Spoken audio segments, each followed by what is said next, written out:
अपन यहाँ पे Excel open कर लेते हैं।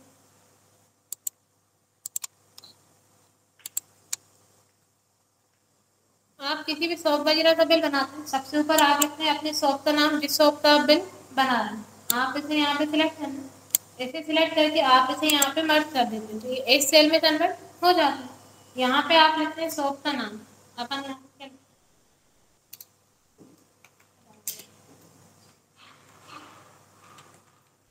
आप यहाँ पे शॉप का नाम डाल देंगे।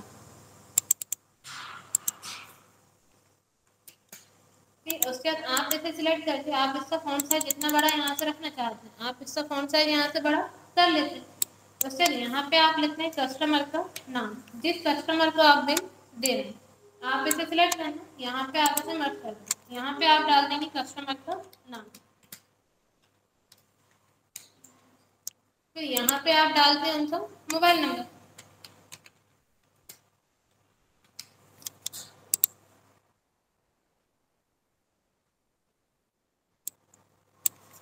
फिर आप इसे यहाँ पे सिलेक्ट करना, इसे भी आप यहाँ पे मर्ज कर लेंगे। यहाँ पे आप डाल देते हैं उनका मोबाइल नंबर।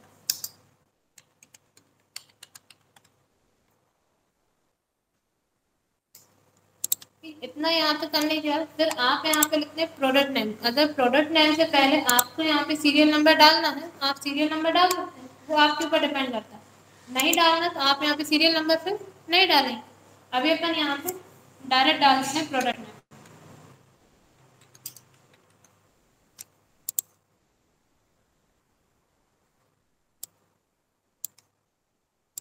फिर आप यहाँ पे प्रोडक्ट नेम डाल देते हैं, जो जो प्रोडक्ट आप सेल कर रहे हैं आप यहाँ पे उनका नाम डाल देना। अपन यहाँ पे डाल दें कंप्यूटर, माउस, कीबोर्ड और प्रिंट। आप यहाँ पे प्रोडक्ट नेम डाल देंगे, जो जो प्रोडक्ट आप सेल कर रहे हैं। फिर यहाँ पे आप डालते हैं क्वांटिटी।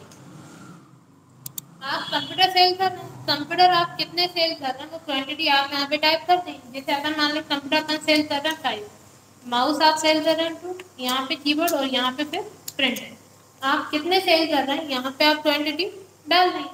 फिर आप यहाँ पे डालते हैं क्वांटिटी के बाद रेट। अब आपको बताएं आप कंप्यूटर सेल कर रहे हैं कितने 5, एक कंप्यूटर का रेट कितना है वो आप यहाँ पे टाइप कर देंगे। अपन मान एक कंप्यूटर का रेट है अपना यहाँ पे 12,000, आपने यहाँ पे 12,000 टाइप कर दिया। वैसे आप यहाँ पे डाल देंगे माउस का, कीबोर्ड का और यहाँ पे प्रिंटर का। आप यहाँ पे इसका रेट टाइप कर देंगे।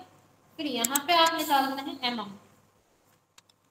आप कितने सेल कर रहे हैं कंप्यूटर 5, एक का रेट है 12,000 तो टोटल 5,000 का अमाउंट कितना हो जाता है। अमाउंट के प्राइस आप इसे जो भी नाम यहाँ पे देना है। फिर आप यहाँ पे इक्वल लाते हैं क्वांटिटी का सेल एड्रेस मल्टीप्लाई कर देते हैं रेट, एंटर करेंगे तो यहाँ पे अमाउंट निकल आएगा। एज आपका कितने का था 12,000, सेल कितने कर रहे हैं 5, टोटल कितने के हो जाएंगे 60,000। इस पे क्लिक करके आप इसे ट्रैक कर दें तो यहाँ पे सबका अमाउंट निकल आएगा। इतना आप यहाँ पे निकाल लेते हैं। फिर अब आप जो भी प्रोडक्ट यहाँ पे सेल कर रहे हैं इस पे अगर आप यहाँ पे डिस्काउंट देते हैं, आप यहाँ पे एक कॉलम बनाते हैं डिस्काउंट। डिस्काउंट हमेशा परसेंट में दिया जाता है, डिस्काउंट आप जब भी देते हैं परसेंट में देते हैं। तो जिस प्रोडक्ट पे आप कितने परसेंट डिस्काउंट दे रहे हैं वो आप यहाँ पे लिख लेते हैं। आप चाहे पहले इस पूरे को इतना इतना सिलेक्ट करना और यहाँ पे आप परसेंट का साइन ले लें। अब ये इतने कॉलम में आपको परसेंट में आए। अब जैसे आप यहाँ कंप्यूटर पे दे रहे हैं 2%, आप यहाँ लिख देंगे 2%। अगर सब पे सेम दे रहे हैं इस पे क्लिक करके आप इसे ट्रैक कर सकते हैं, सब में सेम आ जाएगा। और सब पे आप अलग अलग दे रहे हैं, कितने परसेंट दे रहे हैं वो आप यहाँ पे टाइप कर दें। कितने परसेंट आप किस पे डिस्काउंट दे रहे हैं वो आप यहाँ पे निकाल लेते हैं। फिर अब आपको बताएं आप कंप्यूटर सेल कर रहे हैं 5, एक का रेट है 12,000, टोटल कितने अमाउंट हो गया आपने यहाँ पे 60,000। 60,000 पे आप यहाँ पे डिस्काउंट दे रहे हैं 2%।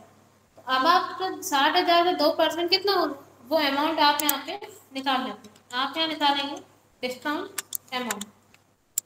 डिस्काउंट का अमाउंट निकालने के लिए आप इक्वल जो आपका यहाँ पे टोटल अमाउंट रहता है इसका सेल एड्रेस और मल्टीप्लाई कर देते हैं डिस्काउंट, एंटर करेंगे तो यहाँ पे डिस्काउंट का अमाउंट आ जाएगा। अब 60,000 का 2% 1,200 होता है, वो आपका यहाँ पे अमाउंट निकल आएगा। इस पे क्लिक करके आप इसे यहाँ पे ट्रैक करें। इतने में कोई डाउट है तो पूछ लीजिए। क्लियर है? निकाल लीजिए। आप यहाँ पे निकाल लेते हैं डिस्काउंट का अमाउंट, फिर आप यहाँ पे लास्ट में निकालते हैं प्राइस। अब आपने देखो, आप यहाँ पे सेल कर रहे थे 5 कंप्यूटर, एक का रेट था 12,000, टोटल आप कितने में सेल कर रहे थे 60,000। आपको कितना मिलता कंप्यूटर पे 60,000, लेकिन आपने इस पे 2% डिस्काउंट दे दिया, तो 60,000 से 2% होता है 1,200 रुपये। आप जब कस्टमर आपको पेमेंट करेगा तो 60,000 में से 1,200 माइनस करने क्या देगा, क्योंकि डिस्काउंट हमेशा माइनस होता है। तो आप यहाँ पे इक्वल ला देते हैं, जो आपका अमाउंट उसका सेल एड्रेस माइनस कर देंगे डिस्काउंट का अमाउंट, एंटर करेंगे तो यहाँ पे प्राइस निकल आएगा। अब आप जब 60,000 में से 1,200 माइनस कर देंगे, आपको कितना मिलेगा 58,800। इस पर क्लिक करके आप इसे ट्रैक कर दें तो यहाँ पे टोटल प्राइस निकल आएगी। इतना क्लियर? इतने में कोई डाउट हो तो पूछ लीजिए। कर लेंगे तो इतना निकालेंगे। अब आप यहाँ पे सेल कर रहे हैं 4 प्रोडक्ट, चारों का आपने यहाँ पे प्राइस से निकाल लो, किस प्रोडक्ट पे आपको कितनी प्राइस यहाँ पे मिलना है। फिर आप यहाँ पे निकालते हैं नेट अमाउंट, आप इसे यहाँ पे सिलेक्ट करना और आप इसे यहाँ पे मर्ज कर दें। यहाँ पे आप निकाल देते हैं नेट अमाउंट, आप शायद इसे नाम दे देना प्राइस और इसे दे देना अमाउंट। फिर आप यहाँ पे निकाल लेना नेट अमाउंट। अब आपको इन सब का अमाउंट साथ में मिलेगा। एक ऑप्शन है, आप इन सब को यहाँ से सिलेक्ट करें यहाँ तक जहाँ आपको टोटल इसका निकालना है, और ऑटो सम के ड्रॉप डाउन एरो पे जाके आप इसे यहाँ पे सम कर दें, तब भी टोटल यहाँ पे निकल आएगा, अमाउंट आ जाएगा। एक ऑप्शन है, आप यहाँ पे सम का फॉर्मूला टाइप करें, आप यहाँ पे इक्वल लगाते हैं SUM सम, शिफ्ट के साथ 9 से ब्रैकेट ओपन, और आप इस पूरे सेल एड्रेस को यहाँ से सिलेक्ट कर लें, शिफ्ट के साथ 0 से ब्रैकेट क्लोज, एंटर करेंगे तब भी अमाउंट आपका यहाँ पे सेम आएगा।